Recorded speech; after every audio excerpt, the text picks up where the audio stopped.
Alright, we go. God damn it. Alright, welcome to Warhammer Book Club. Warhammer Book Club, where you gather around to talk about the books. Oh, it's our theme song. Maximum effort. Yeah, if you watch our gaming podcast, you'll probably be able to sync this up with the other ones and find out when we recorded this. Yeah. So we're at fucking 0 today. Fuck Ubisoft. I'm at like a solid 0.25.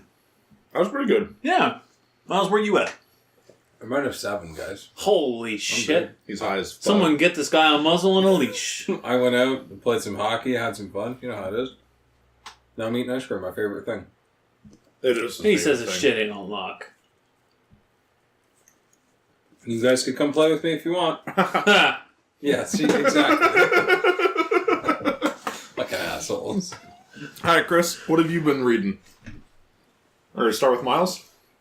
I have the longest bet. You might well go. Sure. I finished Mechanicum. Okay. I don't know if we talked about that last time. I don't think you had it done yet. No, you were just towards the end. Cool. I like that book a lot. Mm-hmm. It's actually probably one of my favorites. Tell me what happened without spoiling it. People fought. Robots fought each other. There was a lot of robot fighting, and I liked that. Basically Transformers. Actually, no. So there was a lot of mech fighting. Then there was some robot V-mech fighting, which was cool, too. Mm-hmm. There was some mystical mumbo-jumbo and some Doctor Strange kind of shit. A space Catan fight. And then there was some lava. Mm-hmm. And then some more space. And then there was some... There's some Yu-Gi-Oh! You activated my track card. Yep. That was actually before the lava. I don't remember that. Oh, yes, I do remember that. Yeah. And that about wraps it up. Spines are for losers. Yeah. You don't need a spine if you've got magic hacking powers. Mm-hmm. Mm-hmm. All right. Okay, so... This book sounds pretty fucking good. Yeah. And that's about the long and short of it, without, going into specific detail and spoiling anything. Cool, I appreciate that. Yeah. I have... You can drop little things here and there. I don't care. It's okay. Everyone dies. I know. It's Warhammer. Yeah. Everybody who's cool dies. And even some people who aren't cool. Okay, Joe, what about you? Oh, no, Chris has been reading more. Oh. I did start Battle for the Abyss. About maybe a fifth of the way into that. Mm-hmm. Mm-hmm. And this clown was all like... I was talking about having started it, and I was like, yeah, I'm reading the book, this is cool. And he's like, you met the main character yet? And I'm like, yeah, I'm pretty sure I have. It's this person. And he's like, yep, that's the main character. And I listened for 5 more minutes, and he dies.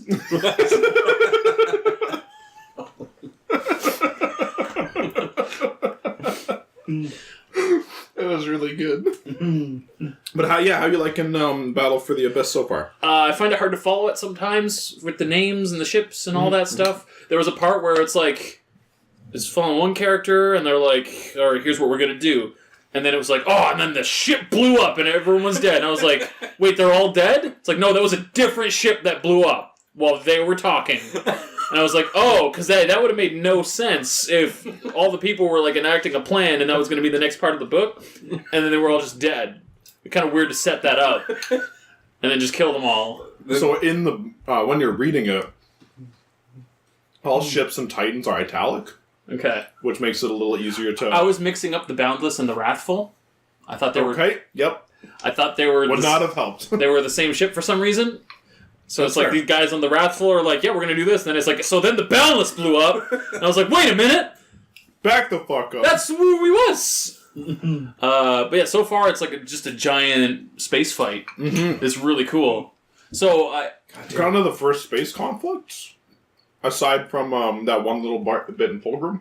Yeah, there's a bit of space boating in Fulgrim. There's a lot of space boating in this one. So my understanding is our boys, their space boats aren't small. Like, they're big-ass, like, cathedral ships or whatever, right? Like, Yes. they're cruisers. It's just the thing they're going up against is like, yo, what if a billion more Like, size? to put it mathematically, it's way huger. Yeah. Maximum out of big. It's way huger. Yeah. Like, because, the ones that they're flying, I'm under the impression They're are, big, but this one's big. Yeah, this one is like cities big. Yeah, where these ones are, the normal ones are city. Mm-hmm. Big. Mm-hmm. Yeah. Well, the characters are all pretty cool. Yeah, I like Motep. Motep is so. He's of the fucking 1,000 cool. Sons. I And I was really trying like to the describe 1,000 him to him, and I was like, yeah, the one word bearer guy. And he's like, the word bearer, aren't they the ones on the beak? I'm like, what? No, the word bearer guy. I'm like, oh yeah, no. He's like, you mean 1,000 Sons? And I'm like, yeah. Yeah. And one thing to note, like the naming conventions are very like Motep, Egyptian, 1,000 Sons. Yep.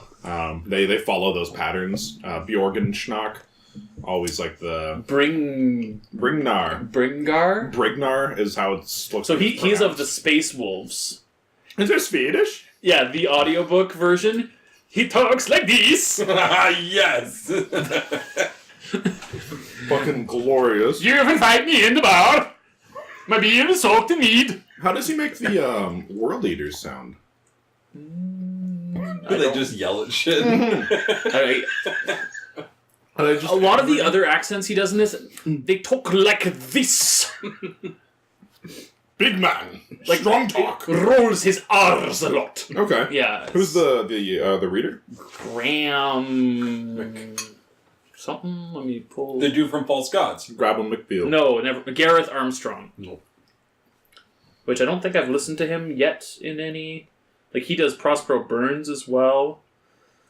Yeah, I don't think I've listened to anything he's done so far. I'm really excited to read Prospero Burns.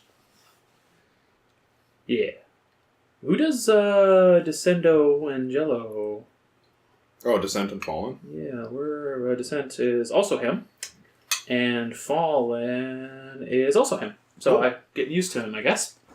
That's what's up next for me after I finish Battle for Ibiso is Descent of Angels and then Fallen Angels.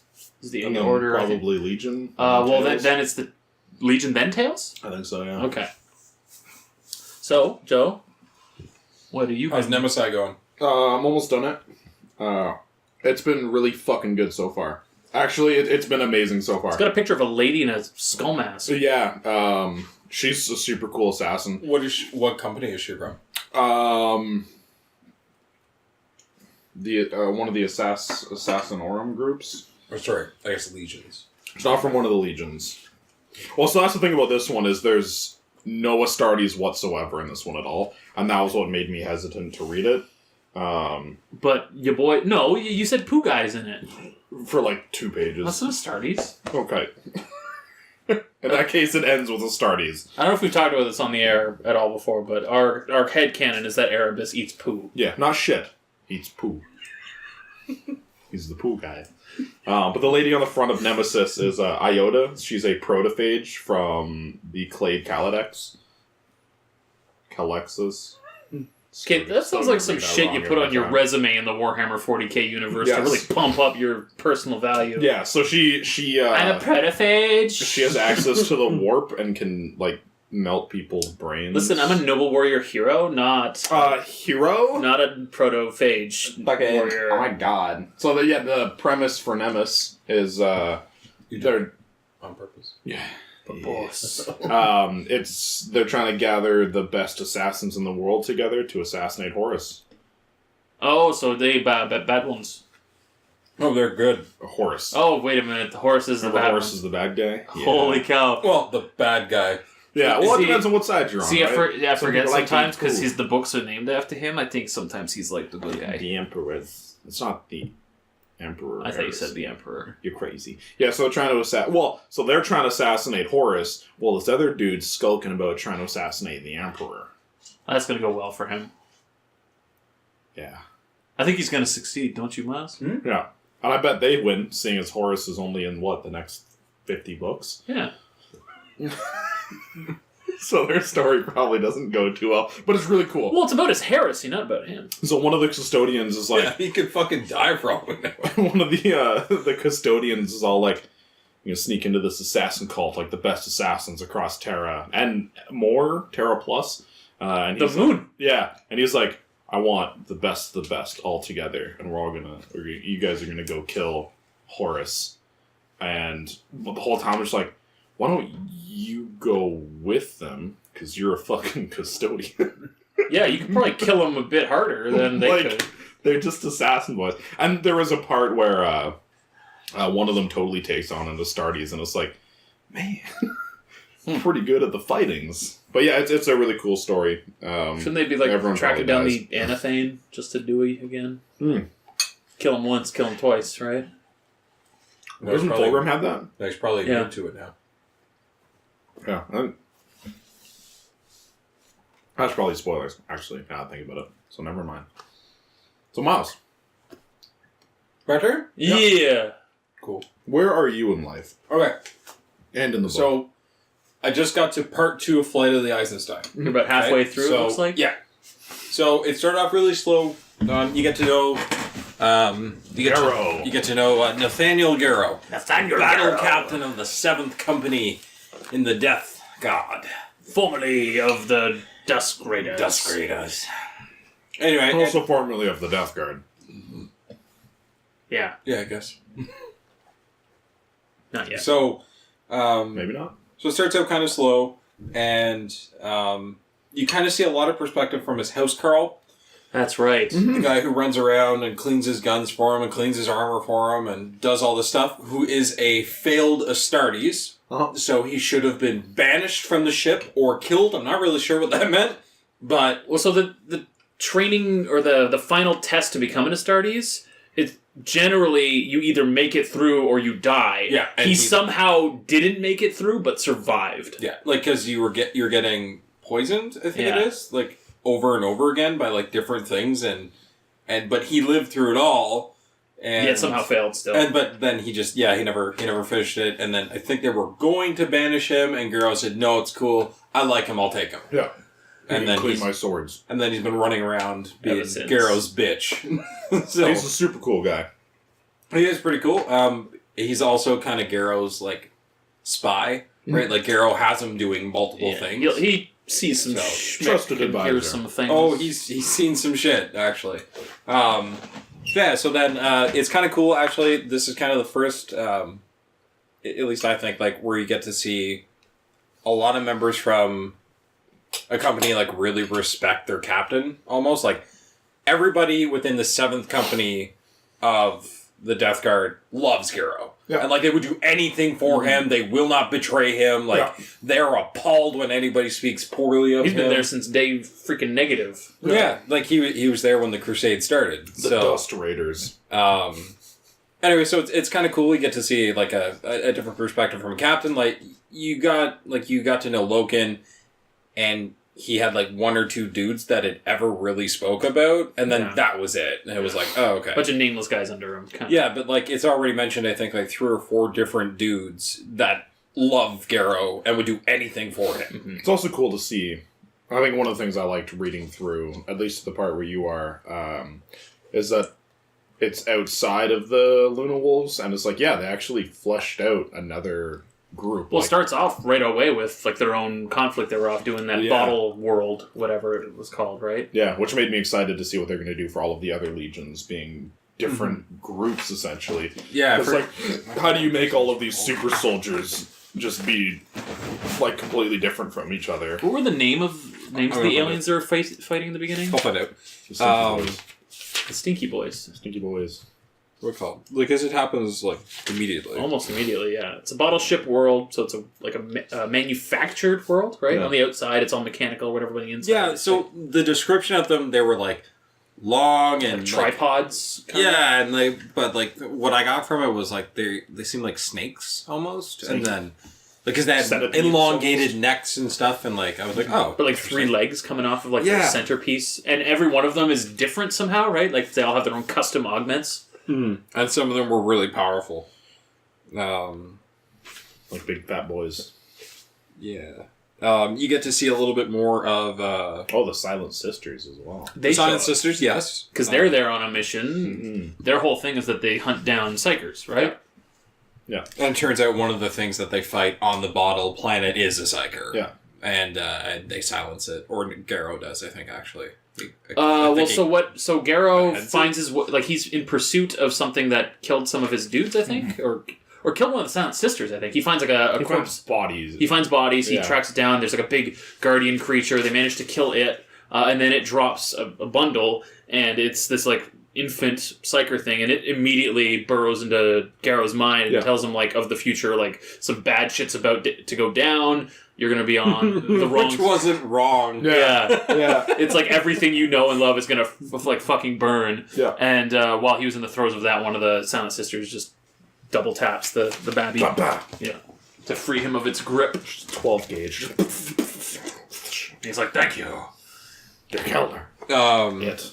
So you get a little bit more of an intimate relationship with Moritarion, sorry.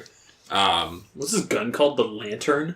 Yes. Just like lights everything up in front of him. Yeah. And Yeah, because it was showing him on the battlefield just killing things left and right. And then he also walks around lantern. with a fucking scythe. Which he doesn't use most of the time. But he only whips it he out doesn't when he need like, to use yeah, it. he whips it out when it needs whipping Shit's out. getting real. Yeah, his boys at his flank, because he has his own personal... The Death Shroud. That's his boys? They sound cool. Yeah, those are the guys that always use those hides, right? Like, And so... yes. And the theory behind it is that they are Astartes, obviously, and they're ones that were killed on the battlefield, in parentheses. because, their identities are completely Yes, secret. they do not speak. They're never not in character, right? Like, they just... His mournable. So people who have gone missing in action, it could be any one of them. The Jorgali. Jorgali. Yeah. That's a lame name. We're Jogali.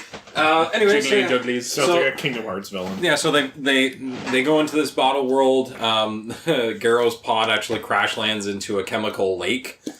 Yeah. And Garrow's pissed about that. Yeah. And anyway, they steamroll this race Whole of bottle aliens like Fucking clean them up, boys. I think it's a day. Like they take care That's not even. Yeah. because they're on a world ship. Like their whole world is in this ship. I guess. By lunch. Yeah, it's not planet sized, but it is Like it's massive. it's a whole environment inside, right, with its own atmosphere and everything. But it was cool because we watched the Astartes videos on YouTube. Joseph showed you those. See You one or saw two them. of them. Yeah. Right, number 3 was really cool because it shows like how the Astartes actually like penetrate into enemy ships and stuff with Yes. their drop pods. Because I didn't realize that the drop pod can like penetrate It through burrows, armor. yeah. And then with its Release. laser, right, like it cuts it before it gets to it, and then it burrows into it and stuff. So I didn't realize it gives you a good description of that right away. So then that happens, and then there are the proceedings on the War Master ship on the Vengeful Spirit, and Moritarion's like, "Yo, Garrow, what if you're my boy and you come with me?" And he's like, "Oh my god, like seriously?" And he's like, I get to be your boy? "Yeah." It's like, Now, yes. didn't that happen after Garrow had like refused yet another invite to like their lodge among the Death Guard? No, he's aware of it, but he doesn't care. There's something with this character after that. Because I thought it was Mortarion wanted Garrow not because it's like, hey, you're good, I want you with me, but more like I need to keep an eye on you. I don't trust you. He never says that, but I mean, I guess you could imply it based on the events that happened. Right. Yeah. I mean, we already know what happens to Garrow because he shoots down ships while he's saving Saltarvitz and Galaxy in Flames, so you already know he turns against them, right? But maybe Mortarion saw something coming and was trying to, again, keep an eye on him. Yeah. Who really knows? So anyway, he goes on to the Vengeful Spirit, and he's part of the proceedings and stuff. He meets up with some friends. Makes lovey eyes at Loken and Torgadon. Yep. My boys. Runs into Saltarvitz. Their thing is they insult each other. They are battle brothers, which is a different standing than a lot of them. Like, they went through shit together. They have eagles crested matching on their fan tattoos braces on their armor. Boys. to say that they've been through the shit together. He really likes Saltarvitz. Everyone does. And the people that don't are Except bad. for Lucius, yeah. Also bad. You said the bad part while I was... Yeah. Well, like, I mean, like, I wouldn't say, like, Lucius doesn't like Saltarvitz. He does. Saltarvitz never gives him the recognition that he thinks he deserves, which he should, because he's a hell of a fighter, and he kills a lot of dudes by himself. If he had just been friends, he wouldn't be evil. Yeah, who knows, actually, how that would have turned out. But he's dead, so we'll never fucking know. He's not dead. Saul Darvitz? I know it. Be nice if he was still alive. It blew up orbital bombardment. He dead. He caught it. With his fist. His jaws. Punched it back. Actually, it was kind of cool. I didn't realize some of the Astartes use power fists. And, Yes, that's is it Decius? Decius, yeah, and this Garrow's like kind of protege, I guess. He's the youngest of the Astartes. Yeah, and Garrow's kind of taking him under his wing and is like, I'm gonna make you my boy. And he's the one. Gigantopithecus. And he I forgot about that. there was a part in the book when they're fighting the Drogali where he instead of using his bolter, he runs up to the things and he just started beating the shit out of them with his fist because fisting them. he can do that. Gotta impress. Okay, wait. Torian. Does he have one power fist or two? I think he has one. Three. One here. One here. One on his foot. Okay. Anyway, and so like, there's a part where Garrow's like, "Why did you do the thing that you did?" And he's like, "Based on the conflict in front of me, I decided that this was the best choice." And he was like, "Garrow's like, okay, good, okay, I'm okay with I that." could most effectively kill this many bugs with my fist. Yes. All right. Which is Because you see, because I only had 7 mortar rounds, but I can fist for days. Many fish. it's kind of cool because the Death Guard don't seem to really follow like battlefield strategy as much. Like you were saying before, like the Death Guard just roll in and fuck shit up. It's more about warring than it is about gunning and thinking. And a Death Guard will always fight provided they're alive. Yeah. Like missing limbs or something, like they're getting back. Just a up. flesh wound. Pour me at him. Well, I guess it is Staple worth it pointing back out, you were up to the Vengeful Spirit visit and all that stuff, but all the way up until this point, a lot of examples of Garrow butting heads with Grulgor. Grilgar. Yeah, he's a real shithead. And I can't. I mean, He I might know, be a villain. I know Typhon is a bad dude. Like I already know that. I knew that right away because he's wearing Terminator armor, and I'm starting to see a theme in this. Yeah. The first captains wear Terminator armor, and they're bad. Yeah. So they can try and fool me, but I see through the I'm roof. falling for that shit, Fool Typhon. me once. I die. I wonder if Garrow has to fight him because he would probably lose to him. Hero doesn't lose fights, He ends them. even if he loses. Anyway, okay, so he goes to proceedings. They go through the shit. Mortarion is looking after him, but he's also kind of coaching him. Yeah. So I think Mortarion suspects he's not going to be able to turn Garrow, but he does like him enough that he's like, I'll put some effort into it. yeah, I'll put a little bit. Like, I don't really trust this guy, but I'd like to be able to. Yeah. Well, because he knows that Garrow is a motherfucker on the battlefield, and obviously if he could have him... If he can have all of his captains. That would be better than not all of the captains. So then, Simple math. obviously it flips to the Istvan thing. That's the next thing that comes up. The fight on the pyramid, right? Yes, the first time. So that's to Istvan Heavy Extremis. Oh, okay. Not to Istvan 3. Or Istvan 3, sorry, I keep doing that. Right. Um, I keep calling it Istvan 3-1 and Istvan 3-2, even though it's not. no, I'm saying the word wrong, right? Because it's just Istvan. It's not Istvan. Istvan. Oh. I'm saying the name wrong, and I keep not meaning to, Istvan. but I'm doing it's Istvan 3. Ishtvin. Istvan. Yeah. Right? Because it's not Istavon or Istivan, it's just Istivan. Istvan. Esteban. Esteban. You get the experience from the Death Guard side. It's basically the same as the Emperor's Children. Like there's really no deviation from the two. All from Garrow's perspective. Like it's just like they roll in and fuck shit up. The enemy die. Garrow gets blown up. They see the War Singer. Garrow had previously read on a data slate, or he'd heard it from Mortarion actually. That's something about war singers or something, and Garrow's like, I thought that was myth, and Mortarion's like, boy, y'all should get your shit straight. Boy, Garfield Loken still thought Astartes couldn't be affected by the chaos. The warp. He didn't even know what chaos was. There's a lot of learning happening. In this Yes. Sharing and caring. So anyway, Garrow ends up at the top of the pyramid, and he hits her with Libertatis, Yeah. Libertas. and then she just looks at him, and then he's missing his leg, and he's at the bottom of the pyramid. And what's the name of his apothecary dude that loves him? Voyen. Voyen. Yeah. And actually, I think it's before that. Yeah, it would be just before that.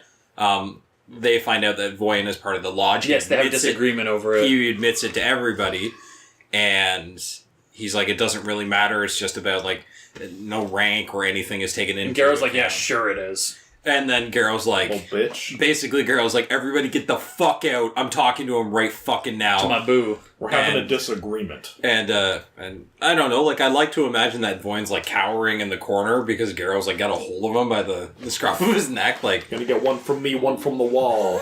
gonna hit you so many times with the right, begging for a left. Whatever else my dad says. Yeah. And Voyn's like, well, if you're gonna kick me out of the company, like, The party of Astarte.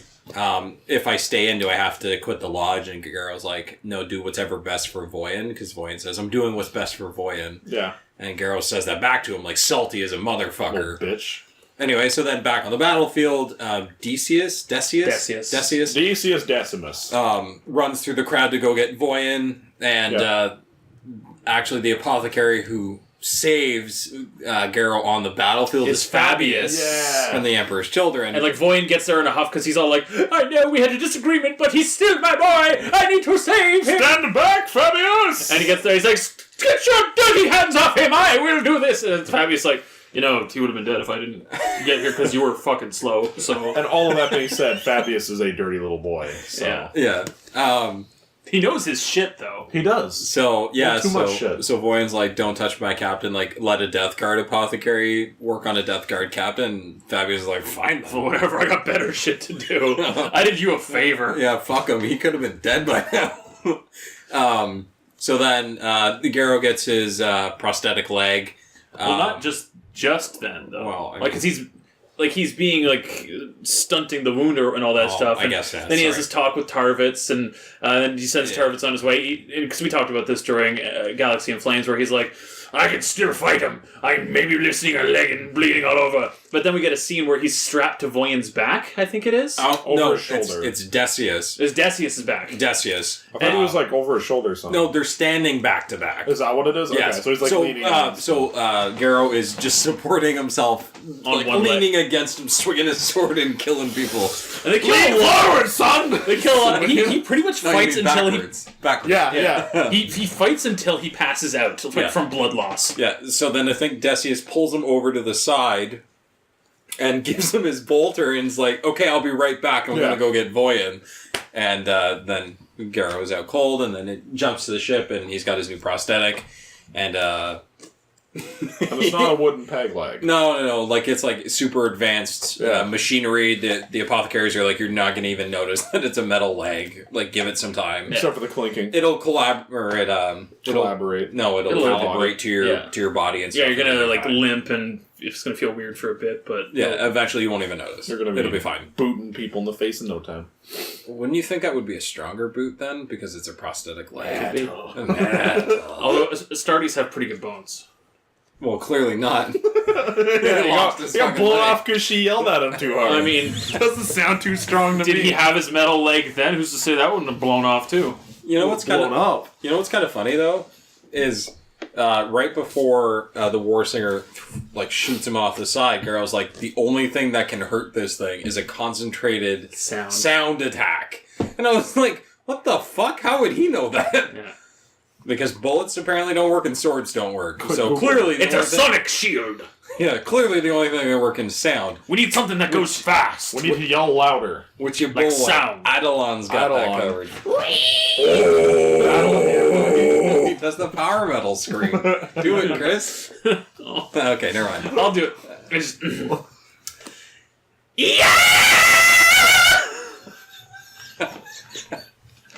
Like, I imagine him flinging himself through the air, yelling that with, like, his hammer above his like head. playing that magic sword. The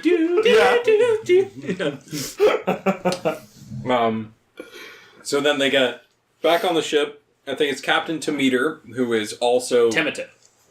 Sorry. Temeter. I read it as Temeter. Same, probably.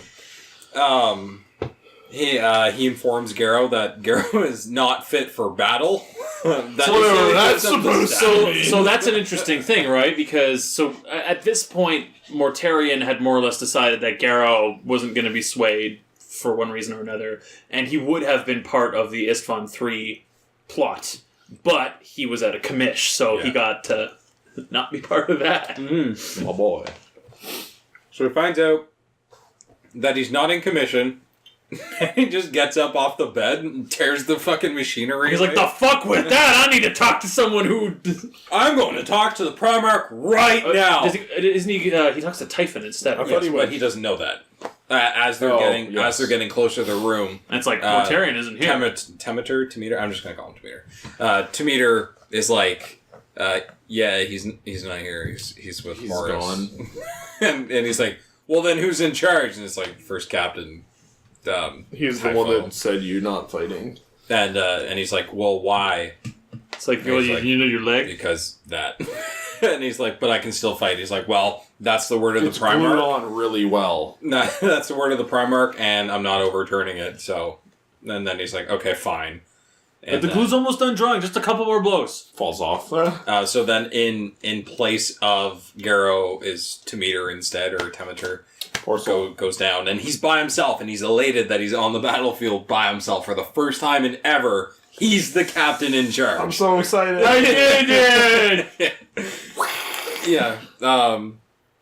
So then, I can't remember how they find out. Oh no, it's like a relay that comes from. Maybe it comes from Horus. That Garrow and his company are going to be on the perimeter. Well, so it was like an order to like, okay, Death Guard, you're going to be sending a ship to this position or whatever, and then Garrow was appointed to it with Grulgor in like a co-op command. And what's the name of the ship? The Eisenstien. The Eisenstien. And so they pack up all their shit and they're sending all their dudes over because a lot of Garrow's guys are still there because they didn't go because he didn't go effectively. So he ended up saving a bunch of their lives for now. What? No way! They don't all die too, do they? Crazy. But as so they pack up all their shit and they fly over to the Eisenstein. As they're unloading, have you gotten to this point yet? You're past this? Okay. Garrow notices one of the ships hasn't unloaded. So he tells his boy, what's his name? Caleb. It's like, hey, why don't you do some skulking around and see what's coming out of that there? Do some good old Google. Ship that their ship, and that's like Grulgor's seems to be hanging around that ship. Oh, we know he's a slimy piece. Yeah, I want to know what's up with that. Like they should be unloading with the rest of us. I think he's up to no good.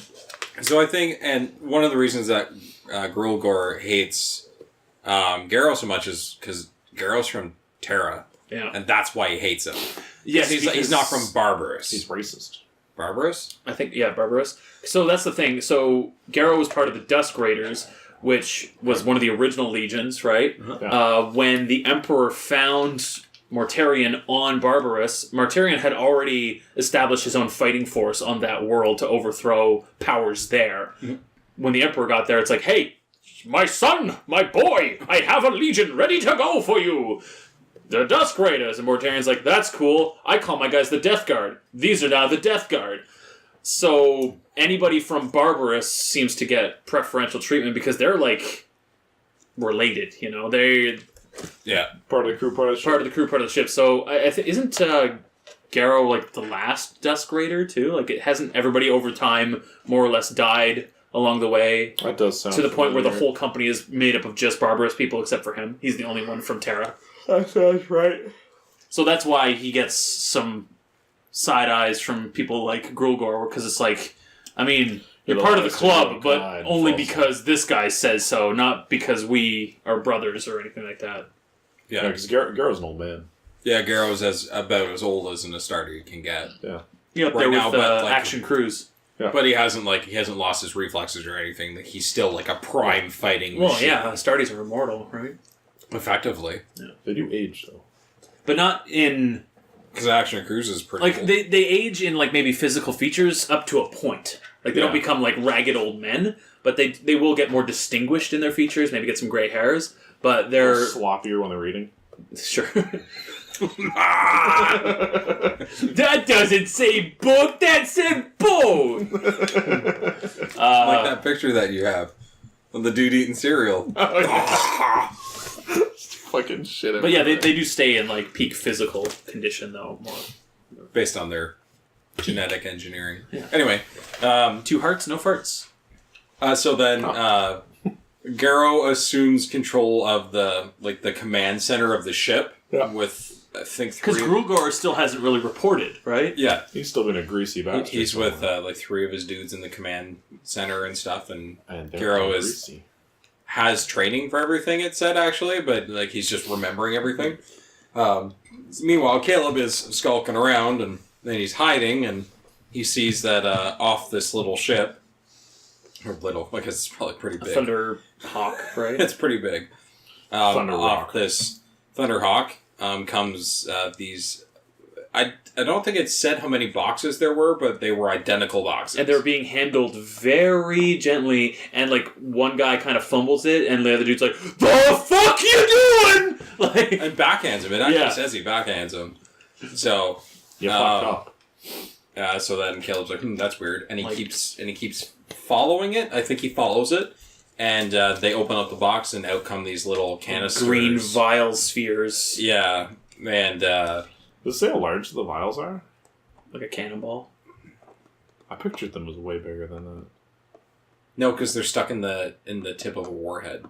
Yeah. Instead, like they take out the detonation fuse, and they put in the sphere instead. I don't know how big they are, but That's not what I was mean, picturing. Not that big, because if they're being stuck into the top of a warhead, they can't be that big. Yeah. And so Caleb is like, I don't know what that is.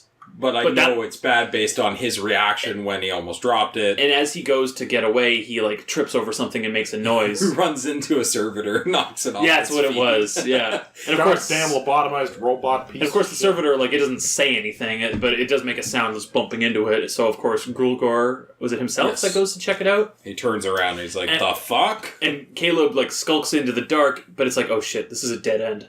He's gonna find me. He's gonna find me. He's gonna find me." And then right as Grulgor is like reaching for him, like I guess like someone. It was weird. It's reaching into the dark. Yeah, like it's and then is it Voyen? Yeah, Caleb gets grabbed from above or behind. I wasn't really sure. I think Voyen was above on like scaffolding, so he like reaches down and pulls Caleb up. Oh. Yes, but it makes it. I mean, Voyen seems to be like a good guy, if you want to call him that. But we know he's evil. Because he's like, yes, Grulgor seemed like he was up to some stuff, and I was also curious. So, but then he tells Caleb like, he's talking to Caleb, and Caleb's like, I don't know what they are, and Voyen's like, I know what they are. Yeah, they're the world. That's the life eater. Life eater. That's what it is. Fire sponge. Fire bombs. He's like, they plan on destroying the whole world, and around this time, they're only used for the most extreme cases. Yeah.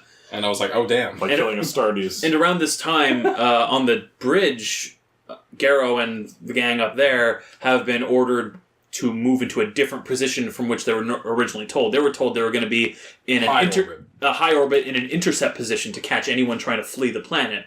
Instead, they were moved into a lower orbit, and Garrow's like, well, that's weird. That's what you do if you're going to bombard something. The planet, but the Astartes are there. Why the fuck are we here? So he was already suspicious before even his confrontation with Saul Tarvitz. Yes, and then obviously there's it comes through Vox that Thunderhawk, an incoming Thunderhawk. What's going on? Has entered their broken the law. Has entered their engagement zone, and it is a renegade of the Imperium, and it must be destroyed. And Garrow's like, oh, okay, well... Call him up. Yeah, like, hold on, like, let's get some identification first. Because they get orders to destroy it, right? From Eidolon, and Garrow's like, I'm not going to fucking do that, I'll do whatever I want. Eidolon's a dirty person. Yeah, because even Garrow's like, Eidolon's a fuckboy. I'm going to find out for myself what's going on here. Like, why would we be shooting down a Thunderhawk? Like, it can only be one of our people, so obviously this ain't... Yeah, so then he gets in Vox communication with them. It turns out to be Saul Tarvitz. They have their exchange. And Garrow is running from the Vox thing over to the weapons thing and is like... He like pushes the guy out of the way. Or girl, I think it is. Or person. And he's like, get ready to fire. And they were like, okay, we're ready. And then he presses the button and he obviously blows up the interceptors behind Saul Tarvitz. But the rest of the crew on the bridge doesn't know what he did. They assume that he blew up the thing as ordered, but it created so much interference. Yeah. But then it was, I think it's Decius, pulls up the thing frame by frame and shows that he actually shot one interceptor, but because they're all close together, the explosion destroyed all of them. And so then Saul Tarvitz has time to flee. basically before Eidolon notices. And it's here then that Caleb finally shows up on the bridge, and it's I like... don't know that. Okay. That's where I know. Okay. That's where I stopped reading. Cool. Caleb shows up and gets shot to dead Yeah, Ronald Reagan by did it. Horus. That guy. Horus himself. It's his heresy. So anyway, so I'm already kind of like predicting how this is gonna go. So Garrow's gonna have a confrontation with Grogor. It's gonna happen. There's no way around it. But Garrow has Astartes with him, so I don't think it's going to be as bad as it makes it seem like it's going to be. Or it's going to be way worse. Well, I know that they flee into the warp and they get damaged by other ships and shit. Like, I know that happens because it said it in Galaxy in Flames. They got away, sir. Yeah. They're going to blow up in space. Well, it's funny, right? Because during Galaxy in Flames, Horus was like, how the fuck do people keep stealing things? Yeah. We need to put some fucking bells on these! Fuck. Tie them down! Just one! Just one. Because what was it in Galaxy in Flames? It was like, yes, it did get away, but it was so damaged that it'll surely blow up. It's like, that's an awfully big maybe we're operating off of here. Like, the likelihood, yes, but my fucking luck, the way this shit's going. It's pretty good shit. So that's where we got to. So as of this point, like, even before the betrayal, the Emperor has already called Rogel Dorn back. So I have a feeling... So, I have some inkling to believe that the Emperor can actually knows. see into the future. Yeah. Maybe he's seen all the futures. Maybe He's seen all the possible futures and seen that there is only one where things go a certain way, no matter how horrible it goes all along the way. Do you know Do you know the number that Doctor Strange says? Like 13 million, something, and 5. Yeah. Okay. Like, that's how many outcomes the So- Emperor has seen. So there's a thing in Mechanicum that goes over this. Okay. And I was saying to Joe, like, immediately after that part, it's like, it reminded me exactly of the Doctor Strange bit, where it's just like, so could the Emperor, like, the Emperor probably has seen the future, and he knows exactly what's happening, but he has to let a certain amount of bad things happen. Yeah, it kind of starts off where it's like, oh my god, the Emperor lied to us this whole time. And then it's like, holy fuck, he's the only one that knows. Yeah. Yeah, like, it was going like, man, he's leading us down a path, like, he is purposefully allowing this He and this mentally betrayed all of us. Yeah. But then he doesn't. But it's like, this is the only path that will result in anyone surviving, so... It's a cool progression. Like, it almost seems like he's purposefully stunting humanity's growth as well, because if they get too technologically advanced, that will be bad as well. Yes. Yeah, so obviously that's... I don't have an actual... Like, I haven't read anything so far that confirms that the Emperor can see into the future, but that's what I'm starting to believe.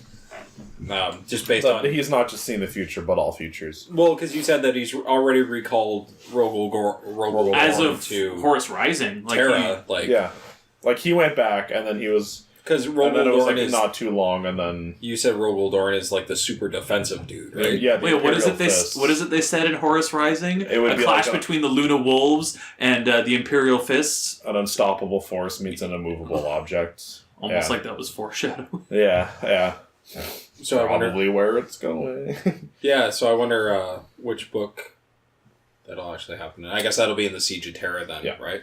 Yeah. Because the Horus Heresy is going to end with them 54. getting to Terra, I'm assuming. Yeah, The events culminating together, and then it's I think them. the Horus Heresy is the 9 years leading up to the Siege of Terra. Yeah. And So then the then Siege of it's gonna Terra be is going to like be the last 2 years. the end of the Horus Heresy is like Okay. they've showed up just outside Earth or something, about to invade. Ready to start I this guess. gang fight. Yeah. Yeah, so it'll be. Yeah, they're not driving by with their windows up. No.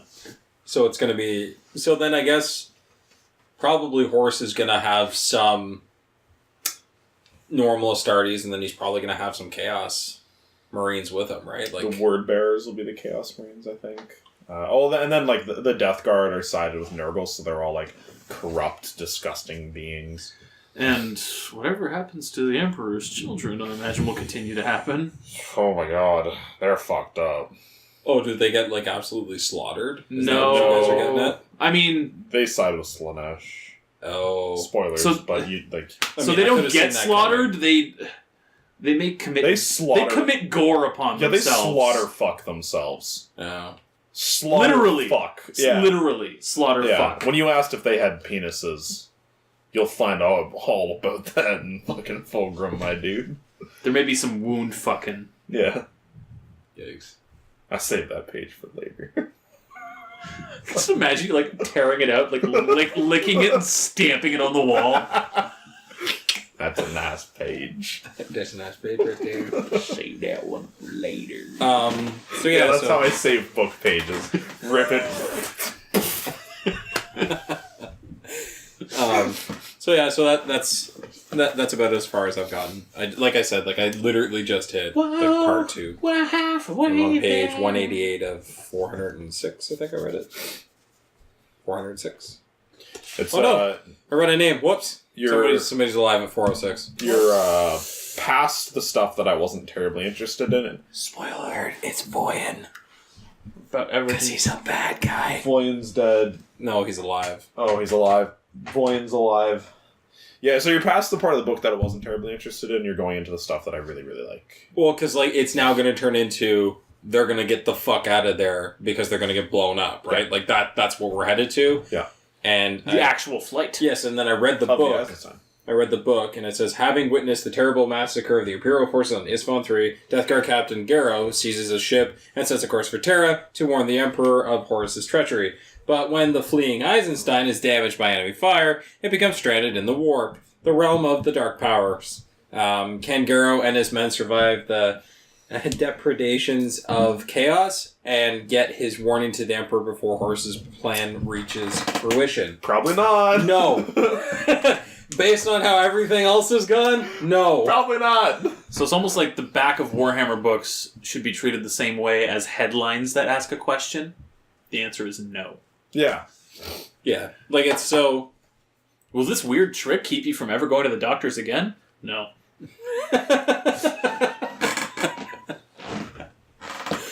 The doctor sometimes smells like farts. Is that going to stop you from going? No. No. I like the smell of farts. Anyway, so... Yeah. So it's been cool so far. It's been the most interesting first half I've enjoyed, actually. Honestly, the war accounts. I like it when they war. I like it when they war. You're gonna love the last half of Mechanicum, and you're gonna love all of Battle for the Abyss. Every fucking minute of it. Battle for the Abyss is incredible. Okay, so then how am I reading again? That Eisenstien, Fulgrim, Mechanicum, Battle for the Abyss. Okay, how long until I need Legion? Descent of Angels, Fallen Angels, Legion, Tales of Heresy. Okay, good. Because the only way I can get Legion is to order it online. I got Tales of Heresy from Chapters yesterday. Okay. Doge. So I did find it. It's the only copy in the whole city. So that's good. I may have had to spend $63 to get all the audiobook of that because for whatever reason, since it's a compilation, why not just split it up into separate audiobook files that cost $10 to $15 a piece? I was able to buy it for $15. I'm still missing Age of Darkness. The last 3 should be arriving tomorrow. Oh, you found them? Or did you just I found 3 of the hard-to-find ones. What's the one I just... Where did you find them? Black Imperium. You mean Black Library? Black Imperium is the Dragon Age DLC. The Black Library. And don't they ship from the UK, though? I think so, yeah. It's arriving fast. How the hell is it going to be here so fast? They put it on a speedboat. Did you pay for express shipping? I didn't pay any shipping at all. If you spend over a certain amount, you don't pay anything. So I ordered those and Xenos. Yeah, I think I want to start reading those Dan Abnett books for the 40K series stuff. So we need to get through Horus Rising or Horus Heresy real fast. Brother, you still have most of it to go. Yeah, I'm done 13, or pretty much done 13 now. There are 50 books. Yeah, that's still most of it to go. Yeah, you're not even. But it's been like 3 months. That's pretty good, right? That's early next year we start 40K. I mean, so I know what you're saying is in 3 months that's how much you've done, but it almost sounded like but I've already put 3 months of time in. Just jump right to the next part. Well, the thing that I don't know. Do you think you're gonna enjoy all the books? You're actually gonna read through all of them? Saw, dude. Even the ones I haven't liked, I've read through. I know I'm not. And the ones you haven't liked, you've come around on. Yes. You were like, Mechanicum sucks, and you were like, this is dope. Yeah, Thousand Suns sucked too, and then it got dope. Grab a McFeel. Rough intros. Have you read Thousand Suns? No. Thousand Suns is my favorite conflict. The end of that book is phenomenal. Prospero Burns is Dan Abnett. Yes. That's the one I just got. I'm also interested to read Thousand Suns. I thought all of the events from Thousand Suns, like the last half of Thousand Suns, I thought that was the book Prospero Burns, but they just shoved it all into Thousand Suns. So as far as I'm aware, Prospero's already burned. Is Prospero Burns just probably from the perspective of another character during the same events? I imagine so. Or they're going to actually just blow up the planet. You know Because how the wet planet that is makes called me. Prospero? Yeah. And it burns. Thank you, Chris. Yeah. Yeah, after reading Thousand Suns, you can see all the Magnus did nothing wrong memes, which are pretty good. I really like that one that you sent me today. That was really funny. Be gone, thought! Okay, what did it say? I said you invite a girl over to play Warhammer, but instead she takes off her clothes and touches your wee-wee. Be gone, thoughts! Warhammer memes Oh, make man, me I happy. That was pretty funny. We see her wrap this up, boys. Yeah. Yeah, that's about as far as I've got. By the time we reconvene again, I will definitely be on to the next book. So, I'll probably if it's getting interesting, when I've already liked it so far, despite it being kind of... The first 2 chapters were definitely really slow, aside from the Jorgal fight, because it was really stupid, and I was like, this is a pointless fight. This is just to show that the This is Death just Guard a flex. This is just a and throwaway kill alien things. race, because Yeah. you never hear about them again. Just like the Megarachnids, which is really unfortunate, because they sounded actually pretty cool. And maybe the Leia. Where? Layer. Or the Technocracy. Yeah. They're gone. The Technomancies? I called them that for the longest time, and I was like... Me too. And then you were like, it's the Technocracy. I was like, hold on. That makes way more sense. What Hold the on, fuck? when you read the word back, yeah, that is what it says. If you actually read the middle part. No, you read the first letter and the last letter, and you fill in the rest. Yeah. That's how The human brain's really good that's at how the that. fucking bungo works. Yeah. Yeah, so the next one is Fulgrim. Yeah. I'll be most of the way through Battle for the Abyss, I imagine, around that time. Yeah, I think, like, the first 3 are, like, the trilogy, and the next 2 are, like, continuing. After that, it's just fucking whenever, wherever, Yeah. Shakira. Like, Eisenstein started before Galaxy in Flames, but then goes a little bit past it. Oh, Fulgrim also starts even before Eisenstein, and then ends a decent bit after it. So is Fulgrim just from the perspective of the Emperor's children, then? Yeah, I think so. No. A little bit from the Iron Hands. Iron Oh, yeah. Ferrus Manus. Yeah, Iron Hands. Yeah, a little bit of Iron Hands in it. They're not terribly interesting. Ferrus Manus. Was there a little bit of Dorn as well in it? That was Eisenstein. Rogel Dorn's in this book? A little bit. Cool. I thought there was some Dorn. So then it'd be from the perspective of Terra then, right? Like it flips to Terra then, and it's... I can't remember exactly how it's done, but you do get to meet some Rogaldorn in that one. In Eisenstein, yeah. Cool. I will say it's, Oh, is that... he's a motherfucker. Is that the one where he said he hits the dude? He hits a dude, and, like, the guy's, like, on the ground, like, his jaw's dislocated and everything. And then he's like... The guy's like, thank God he didn't hit me hard. Yeah, thank God he pulled this punch. Like the Emperor, he pulled his punch. I can't breathe. I can't breathe, like, lungs collapsing. Yeah, it's... I only have 7 broken ribs. Good thing he didn't miss me. It kind of doesn't really put the power of the Primarchs into perspective until... There's a scene in Fulgrim where a Primarch is fighting a thing, and it's like, oh, and then Thousand It's like, Suns. Primarch is fighting a thing, and it's like, this thing's made of, like, fire and death, and I'm just gonna pry it apart with my bare hands. Yeah.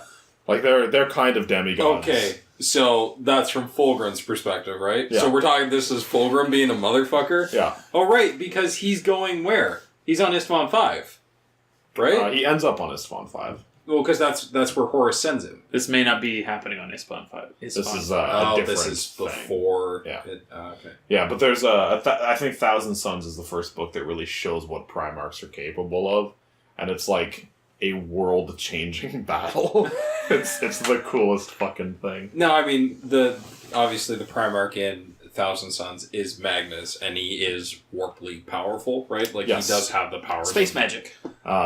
He's essentially a space wizard. He's Randy Pitchford, but Warhammer He's 40K. Whis.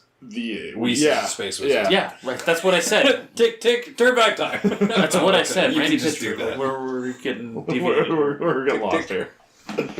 The turn back time. Yeah, it's cool to see, like Magnus kind of show off how powerful it is, and it's like he's only that strong because magic, and then it shows the other Primarch, and it's like, oh no, no, he's strong. He's strong because of muscles. Yeah, because of ripped. Yeah, cool. Looking forward to you guys reading Thousand Suns a lot. I am too. Too bad it's like It's long. 6 books It's away. book or whatever. 12. 12. 8 books away. It's book 12. Oh, I see. I thought you meant like it was 12 books from where I was. No. I was like, fuck no, it's not. Never mind. We're good. Book 12, yeah. Yeah, does that mean this is 13? Yeah, He's looking at Nemesis. Nemesis is 13. Okay, well, let's end it here. Okay. Smooth butts! We'll be back to talk about Eisenstien in the next episode, Dragon Ball Z.